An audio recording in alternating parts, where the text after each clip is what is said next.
Good morning friends, so welcome to the prelims booster session. आज का हमारा पहला टॉपिक है कार्डियोपल्मोनरी रिसस्टिटेशन।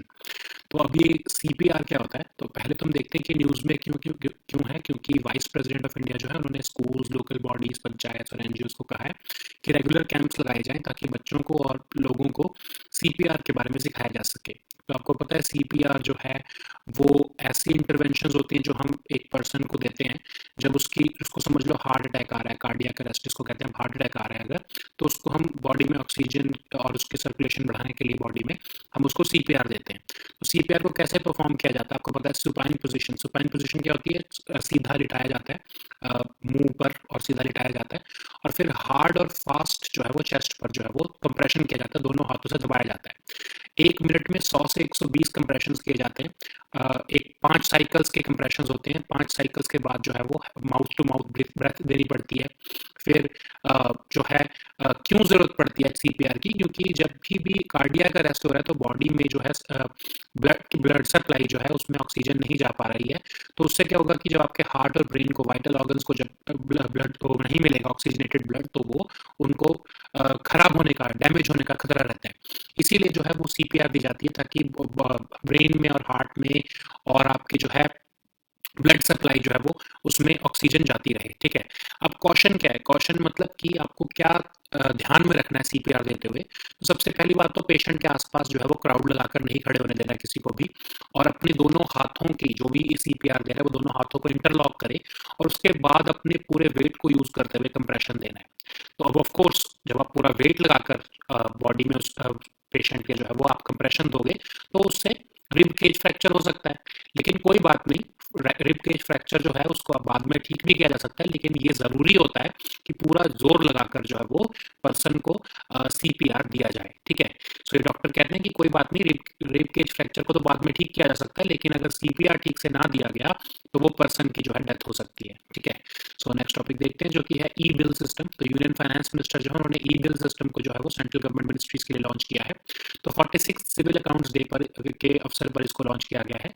तो अब आपको पता है कि जैसे जो वेंडर्स होते हैं या इवन जो एम्प्लॉयज़ होते हैं, गवर्नमेंट एम्प्लॉयज़, अगर उनको कोई बिल क्लेम करना हो अपना, तो अभी तक उनको क्या होता है कि वो फिजिकल बिल देते हैं, फिर उनके डिपार्टमेंट जो है वो अप्रूवल के लिए उसको आगे भेजते हैं, वो सारा भी जो पूरी जो कार्रवाई होती है वो भी फिजिकल होती है।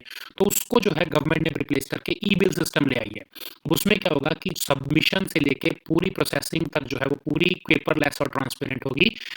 जितने वेंडर्स या सप्लायर्स हैं गवर्नमेंट के, उनको अपने बिल का जो है क्लेम करना है तो वो उसको सारा डिजिटल कर सकते हैं। तो फिजिकल इंटरफेस की जरूरत नहीं पड़ेगी, एफिशिएंसी आएगी, और जो है पर्सन जो है जो भी आपका जिसने बिल क्लेम करना है वो उसको ट्रैक कर सकता है कि मेरे बिल जो है मैंने क्लेम करा है उसकी अमाउंट कब तक मेरे उसमें आएगी, वो पूरे प्रोसेस को ट्रैक भी कर सकता है। तो नीड क्यों जरूरत है हमको ई बिल्स की, क्योंकि अभी तो क्या होता है कि आप नॉर्मल फिजिकल कॉपी समझ लो, आप अपने जो है कोई ट्रांसपोर्टेशन का बिल आपने क्लेम करना है तो आप बिल लेके जाओगे, फिजिकल बिल, उसकी कॉपीज को जो है आप जो है अपने डिपार्टमेंट में सबमिट करोगे। गवर्नमेंट एम्प्लॉयज जो है फिर आगे या सप्लायर्स या वेंडर्स जो है वो फिर बार बार उनको ऑफिस में जाके पूछना पड़ता है कि हमारा बिल कब क्लियर होगा, हमारा बिल कब क्लियर होगा, और वो ट्रैक भी नहीं कर पाते हैं। तो अब ये कैसे काम करेगा, उसमें क्या होगा कि जो बिल है उसको अपलोड कर सकेंगे वेंडर्स या सप्लायर्स या फिर इवन गवर्नमेंट एम्प्लॉयज भी अपने सपोर्टिंग डॉक्यूमेंट्स के साथ उसको ई साइन कर सकेंगे वो अपने आधार के थ्रू, और इस पूरी प्रोसेसिंग ऑफ बिल को भी जो है वो डिजिटली किया जाएगा। और जैसे ही जब बिल क्लियर हो जाएगा तो पेमेंट जो है वो डायरेक्टली जो है वो पर्सन के बैंक अकाउंट में डाल दी जाएगी गवर्नमेंट द्वारा। अब वो अपना, जब क्योंकि ये सारा प्रोसेस डिजिटल चल रहा है तो वो अपने जो है वो प्रोसेसिंग को भी जो है वो स्टेटस को ट्रैक कर सकते हैं कि उनका बिल जो है वो कहाँ तक पहुंचे क्लियरेंस में। अब इसकी सिग्निफिकेंस क्या है, एक तो पेपर का यूज नहीं होगा तो इसलिए एनवायरमेंट फ्रेंडली है, और ये पूरा प्रोसेस भी जो है वो एफिशिएंट हो जाएगा। तो अब हम देखते हैं सिविल अकाउंट्स डे क्या है। तो ये इंडियन सिविल अकाउंट सर्विस है, आपको पता है जो है एक सर्विस है ये हमारी, ऑल इंडिया सर्विस, रादर इसको हम ये एक इंडिया वो है हमारी सेंट्रल सर्विस है। तो ये हमारी 1 मार्च को ही 1976 को ये फाउंड हुई थी, इस दिन से ये आई थी, और इसीलिए हम इस दिन जो है सिविल अकाउंट्स डे मनाते हैं। तो हमारी सिविल अकाउंट्स जो है सर्विस जो है इंडियन सिविल अकाउंट सर्विस, ये हमारे डिपार्टमेंट ऑफ एक्सपेंडिचर जो कि यूनियन मिनिस्टर ऑफ फाइनेंस में है उसके अंदर आता है। ठीक है, सो नेक्स्ट टॉपिक देखते हैं जो कि है मिलेनियम चैलेंज कॉम्पैक्ट। तो नेपाल के हाउस ऑफ रिप्रेजेंटेटिव जो है, जो वहाँ की समझ लो लोकसभा कह सकते हो जिसको आप, तो तो उन्होंने भी वॉइस वोट से millennium challenge corporation Nepal compact को जो है वो पास कर दिया है। तो इसमें होगा क्या कि यूएस जो है $500 मिलियन की ग्रांट देगा नेपाल को, ताकि वहाँ पर पावर और रोड इंफ्रास्ट्रक्चर प्रोजेक्ट्स लगाए जा सके। तो इसका थोड़ा सा बैकग्राउंड देखते हैं। तो 2017 में इसको साइन किया गया था नेपाल गवर्नमेंट और अमेरिकन गवर्नमेंट के बीच में, लेकिन जो है इसमें कंट्रोवर्सी रही। चाइना का भी बहुत रोल था, चाइना इसको पास नहीं होने दे रहा था पीएम-केपी ओली की गवर्नमेंट के टाइम पर। तो खासकर इसको जो है वो बहुत डिले किया गया, इसको जो है वो रेटिफाई नहीं किया गया क्योंकि चाइना का रोल था पीछे से।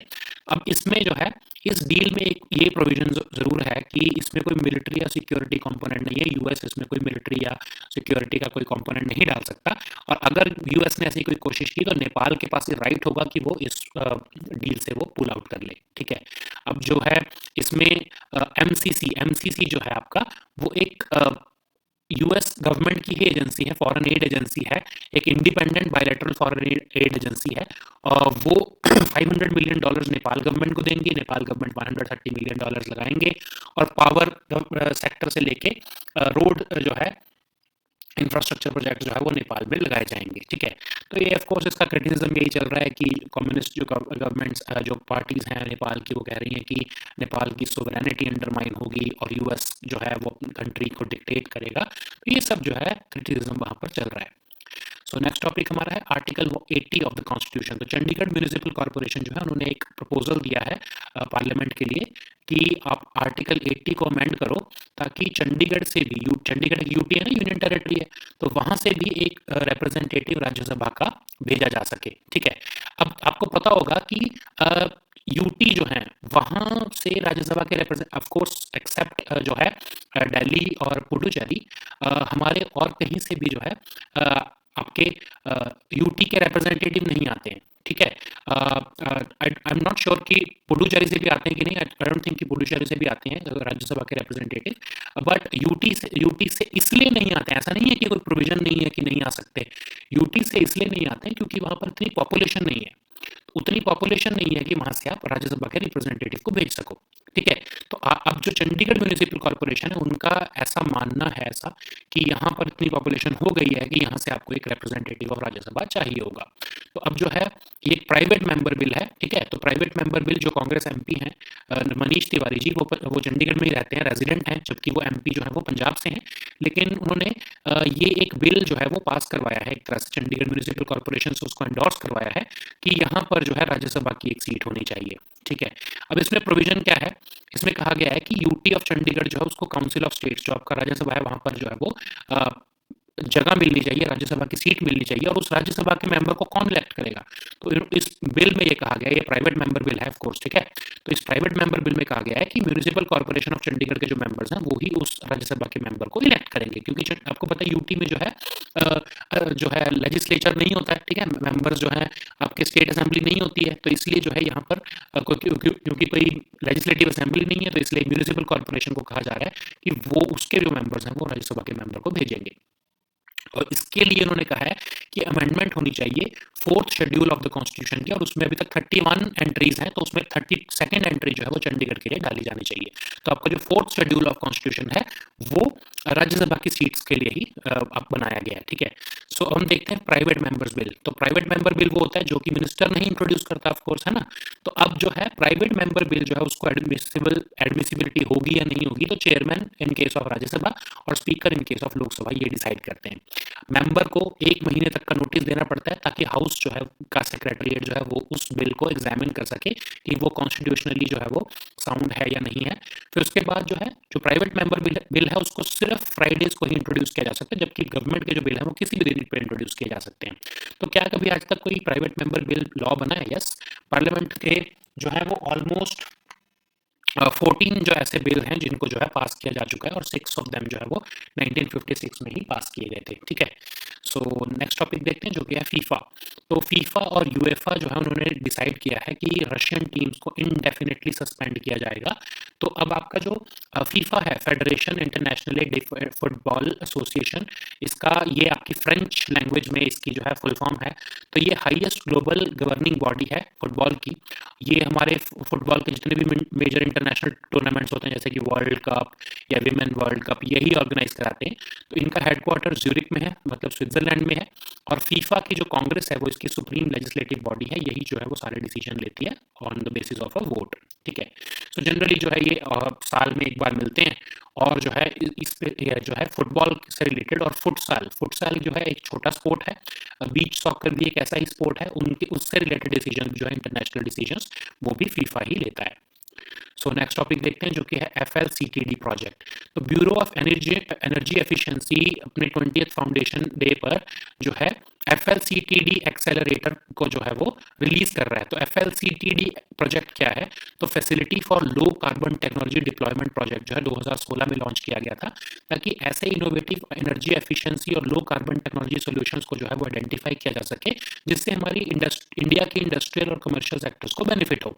ठीक है, तो अब इस प्रोजेक्ट को ग्लोबल एनवायरनमेंट फैसिलिटी फाइनेंस कर रही है, और UNIDO और BEE ये दोनों मिलकर इसको इम्प्लीमेंट कर रहे हैं। ठीक है, तो ऐसे ऑलमोस्ट अभी तक 18 न्यू टेक्निक्स को आइडेंटिफाई किया जा चुका है, और उसमें से 12 जो है वो एक्सेप्ट करके कमर्शियलाइज भी हो चुकी हैं ऑलरेडी, जिससे कि हम अपने कंट्री में लो कार्बन टेक्नोलॉजी जो है वो ला सकते हैं। तो हम देखते हैं ब्यूरो ऑफ एनर्जी एफिशिएंसी, तो इसको मार्च 2002 में बनाया गया as a statutory body, energy conservation act के अंदर इसको बनाया गया था। एनर्जी एफिशिएंसी इंडिया की इकोनॉमी की उसको जो है वो इम्प्रूव करने के लिए इसको बनाया गया है। इंडिया की एनर्जी इंटेंसिटी जो है उसको रिड्यूस करने के लिए इसको बनाया गया है। स्टेट लेवल एजेंसीज के साथ और एनर्जी कंज्यूमर्स के साथ एक काम करता है, ताकि जो है एफिशिएंट यूज ऑफ एनर्जी और उसकी कंजर्वेशन को इंडिया में प्रमोट किया जा सके। सो नेक्स्ट टॉपिक देखते हैं जो कि है ग्लोबल एनवायरनमेंट फैसिलिटी। तो ये एक मल्टीलैटरल फाइनेंशियल मैकेनिज्म है, ताकि जो है डेवलपिंग कंट्रीज को ग्रांट्स दी जा सके, ताकि सस्टेनेबल लाइवलीहुड्स और ग्लोबल एनवायरनमेंट का ख्याल रखा जा सके। ठीक है, तो जब ये बना था तब तो ये वर्ल्ड बैंक के अंडर था 1991 में, लेकिन जब 1992 में रियो अर्थ समिट हुई तो इसको रिस्ट्रक्चर करके वर्ल्ड बैंक ग्रुप से बाहर कर दिया गया, और इसको एक परमानेंट सेपरेट इंस्टीट्यूशन बना दिया गया। ठीक है, लेकिन अभी भी वर्ल्ड बैंक जो है वो इसका ट्रस्टी है इसके फंड का, और इसको एडमिनिस्ट्रेटिव सर्विसेज भी जो है वो वर्ल्ड बैंक के थ्रू ही मिलती है। तो इसका जो है हेडक्वार्टर वो है वॉशिंगटन DC में। तो बहुत सारे ऐसे एरियाज हैं, जैसे 6 डेजिग्नेटेड फोकल एरियाज हैं, बायोडाइवर्सिटी से रिलेटेड, क्लाइमेट चेंज से रिलेटेड, इंटरनेशनल वाटर्स, ऐसे 6 टोटल एरियाज हैं जिन एरियाज में ये फंडिंग देता है। और ये फाइनेंशियल मैकेनिज्म जो है वो 5 और भी जो है फॉर्मेट्स हैं जिनको ये फाइनेंशियल मैकेनिज्म देता है, जैसे आपका convention on biological diversity, UNFCCC, तो UNCCD, तो इन सब को भी जो है फंडिंग जो है ये आपका GEF ही देता है। ठीक है, सो अब आपका जो UNIDO है, ठीक है, UNIDO क्या है? स्पेशलाइज्ड एजेंसी है यूनाइटेड नेशंस की, जो कि इंडस्ट्रियल डेवलपमेंट जो है प्रमोट करती है, पॉवर्टी रिडक्शन जो है की तरफ काम करती है, और जो है इन्वायरमेंटल सस्टेनेबिलिटी, इंक्लूसिव ग्लोबलाइजेशन, इन सब फील्ड्स के अंदर ये काम करती है। और ये आपके खासकर जो है जो डेवलपिंग कंट्रीज है वहां पर इंडस्ट्रियल डेवलपमेंट को प्रमोट करने के लिए और इंक्लूसिव और सस्टेनेबल डेवलपमेंट को प्रमोट करने के लिए इसको बनाया गया है। ठीक है, सो नेक्स्ट टॉपिक हमारा है आरोग्य वनम। तो प्रेसिडेंट रामनाथ कोविंद जी जो है उन्होंने एक आरोग्य वनम को जो है वो इनॉग्रेट किया है, जो कि प्रेसिडेंट के स्टेट में ही होगा। तो ये 6.6 एकड़ में फैला हुआ है। इसमें अब इसको देखोगे ना अगर आप फोटो में, तो ये एक ऐसा लगेगा आपको कि एक ह्यूमन जो है वो योगा की मुद्रा में बैठा हुआ है। इसमें इसके आसपास जो है वो 215 हर्ब्स लगाए गए हैं और प्लांट्स लगाए गए हैं, जो कि आयुर्वेदा के लिए बहुत इंपॉर्टेंट है। तो इसके आसपास फाउंटेन्स हैं, योगा प्लेटफॉर्म है, वाटर चैनल है, एक अच्छा व्यू पॉइंट है। ठीक है, तो इसको इसलिए बनाया गया ताकि आयुर्वेदिक प्लांट्स और आयुर्वेदा की इंपॉर्टेंस को जो है वो प्रमोट किया जा सके। तो अब ये लोगों के लिए भी जो है वो ओपन कर दिया गया, लोग भी इसको जाकर देख सकते हैं। ठीक है, so now let us see all these topics in English. So the first topic is cardiopulmonary resuscitation. So this is called CPR. You already know about CPR. Whenever you may have heard about it already. Whenever someone gets a cardiac arrest or a heart attack, the person is given or administered this CPR. So Vice President of India has urged schools, local bodies, panchayats and NGOs to organize regular camps to train people in CPR. Okay, so this CPR is basically a group of interventions which are performed to provide oxygen and blood circulation in the body during a cardiac arrest. Okay, so what happens during cardiac arrest? The blood circulation stops, and because the blood circulation is stopped, the flow of oxygenated blood to the brain and heart also stops. So this may lead to death of an individual. So to combat that situation, we perform CPR. So how does CPR is performed? So the victim is made to lie in supine position. So supine position is basically in a straight way. The face is upwards and the stomach and the entire body is upwards. So if the person is made to lie in a supine position, and hard and fast chest compressions are made, about 100 to 120 compressions in a minute are made, and after a round of 5 cycles of chest compression, 2 mouth to mouth breaths are given to the person, and so that the oxygen supply can be maintained. Okay, so this blood circulation and the supply of oxygen is very important to ensure that the vital organs get continued supply of oxygen. Because if they do not get, like if the brain does not get blood supply for 3 minutes or more, then irreversible damage can happen. Okay, so there are also cautious points that must be remembered, like the person who is the patient, he or she must not be surrounded by the crowd while performing CPR, and the person who is performing CPR must interlock their fingers and use their weight to give the compression. Of course, when you will be using the entire weight of your body upon a person, then it may lead to rib fracture. Okay, but the doctors say that it is okay even if the ribs get fractured. It should be this CPR should be given with force, because it is important to give CPR and then to care about rib fracture, because rib fracture can be treated later, but it is important to revive the patient first by giving CPR. Okay, so now let us see the next topic, which is e-bill system. So this Union Finance Minister has launched this e-bill system for central government ministries on the occasion of 46th Civil Accounts Day. So this is basically, this e-bill system is basically digitizing the claims or the bills that vendors, suppliers, or even government employees claim from their relevant department and ministries. Okay, so let's say that you have a traveling bill, you are a government employee and you want to claim that money from the government, or that is your department. So what you do currently is that you submit the physical copy of the bill with supporting documents to your department or the relevant department or ministry. Then that process of clearing your bill also is also physical in nature. Okay, so they physically or manually sign that, they clear that, they verify all that physically. So you cannot track what is the status of your application or the refund of the amount that you are seeking. Okay, so it also takes a lot of time, and a lot of corruption is also involved. So what the government has done, basically, it has digitized that entire process. So what you would now do is that you would have the person, and even it can also be a vendor or supplier to the government departments, then that vendor or the supplier would have to submit upload the bills online, of course, with supporting documents, and they have to sign it digitally using the Aadhaar, and the bills will be processed digitally by authorities, and the payments will be credited digitally to the bank account. Okay, so it also provides the ability to track the status of processing of these bills. Okay, so online processing of these bills can be tracked. So what is the significance? Of course, once you eliminate the physical or manual bill, then you also save a lot of paper, so it is environment friendly, and it also has efficiency in operations. Okay, so about the Civil Accounts Day, of course, the Indian Civil Accounts Service, that is a central service, was established on this very day, on 1st March in 1976. So we celebrate it as the Civil Accounts Day. This is the 46th Civil Accounts Day, and this ICAS is one of the civil services of India under the Department of Expenditure. Okay, so now let us see the next topic, which is Millennium Challenge Compact. So recently, Nepal's House of Representatives has passed the Millennium Challenge Corporation Nepal Compact. So it is basically a US government giving $500 million grant to Nepal for building up of power and road infrastructure projects in Nepal.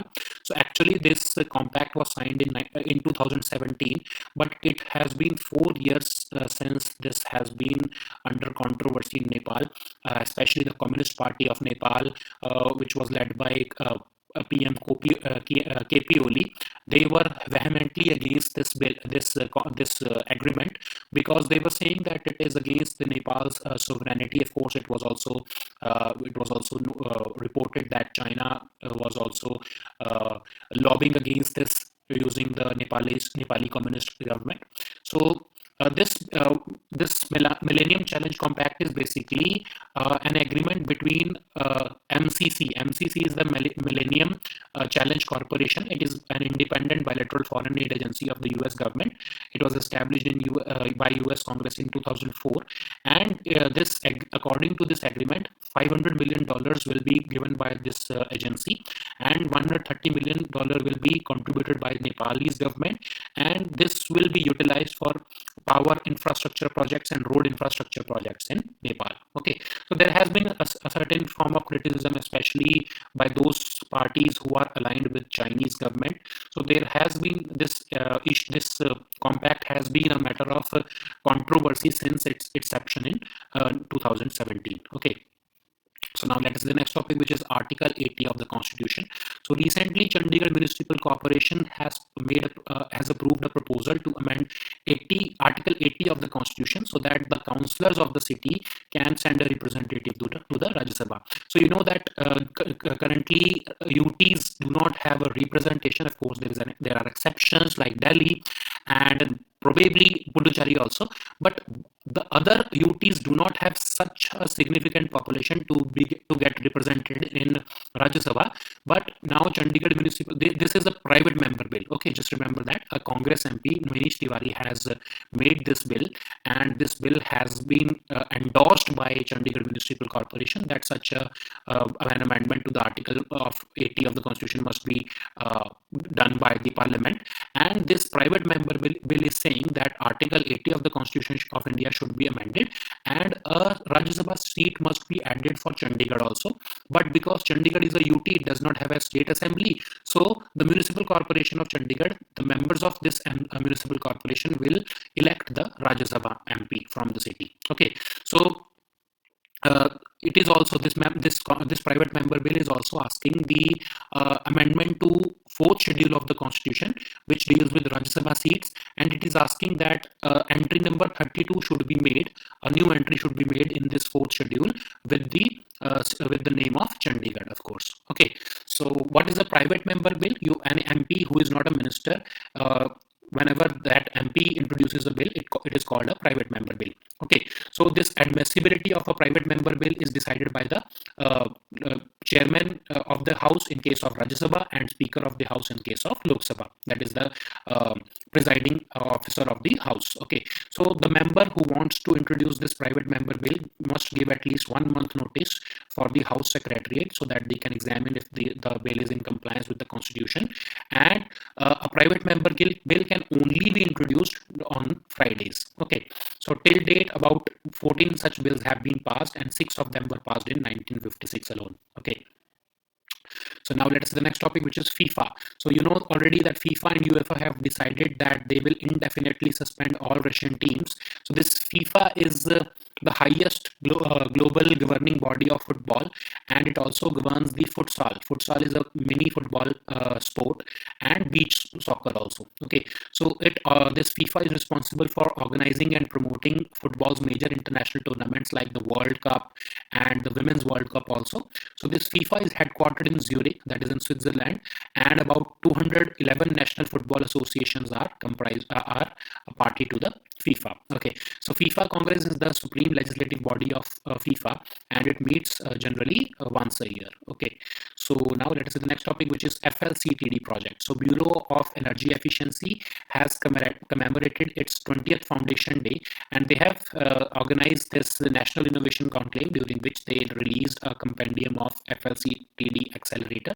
So this FLCTD is a project, that is the Facility for Low Carbon Technology Deployment project. It was launched in 2016 to identify certain innovative energy efficient and low carbon technology solutions, which can identify the technological gaps in Indian industrial and commercial sectors. So this project has been financed by Global Environment Facility, and it is implemented by UNIDO and BEE. Okay, so about 18 new techniques have already been developed and 12 have been commercialized till now. Okay, so this Bureau of Energy Efficiency, Bureau of Energy Efficiency was of course established in 2002, and it is a statutory body. It functions under the Energy Conservation Act of 2001. Okay, so it aims to improve energy efficiency of the Indian economy, and it aims to reduce the energy intensity in the Indian economy. Okay, so it also coordinates with the state level agencies and other consumers, so that efficient use of energy and its conservation can be uh, uh, facilitated in India. Okay, so about the Global Environment Facility, it's a multilateral financial mechanism which gives grants to developing countries so that they can have projects which are beneficial for the global environment. And this was actually set up as a fund under the World Bank in 1991, but later on in 1992 at the Rio Earth Summit, it was restructured and moved out of the World Bank system so that it can become a permanent separate institution. But currently, even now, since 1994, World Bank is serving as the trustee of this fund, and it is also providing administrative services to this facility. Okay, so it is based in Washington, and it addresses certain focal areas like biodiversity, climate change, international waters, etc. And it also serves as the financial mechanism for CBD, UNCCD, Minamata Convention on Mercury, etc.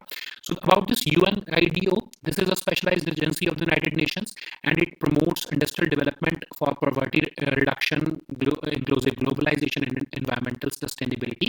It is also a member of UNDP.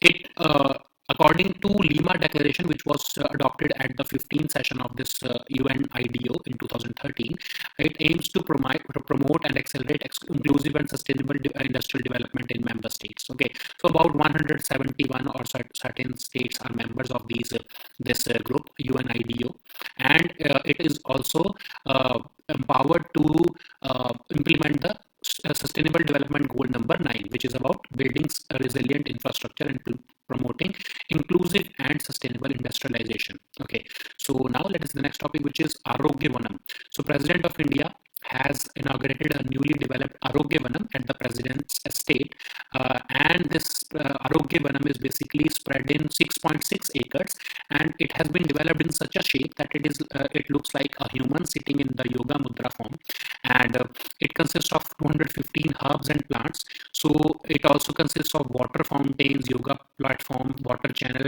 lotus pond, and a viewpoint. Okay, so it is basically conceived as a project so as to publicize the importance of Ayurvedic plants and their effects on human body. So it has also been made open for public viewing.